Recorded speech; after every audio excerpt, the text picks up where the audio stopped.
चुनिया थाना सिटी की हदूद में गांव ढोस के मुकाम पर डाकुओं का एक गिरोह घात लगाए हुए लोगों के साथ लूटमार में मसरूफ था। इसी दौरान पुलिस का जवान सैयद सगीर अब्बास थाना छांगामांगा से अपनी ड्यूटी करके घर वापस आ रहा था कि डकैती की वारदात देखते हुए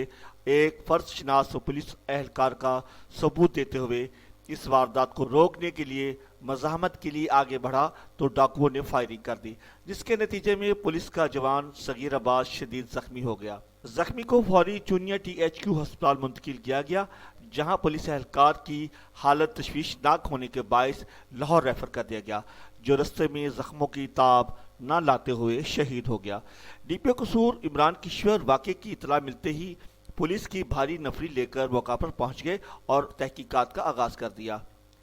DPO कसूर की शहीद के अहल खाना से भी मुलाकात की और इजहार तज़ियत करते हुए इस बात की यकीन दहानी कराई है कि हम मुल्ज़मान को जल्द गिरफ्तार करेंगे और आपको इंसाफ फराहम करेंगे।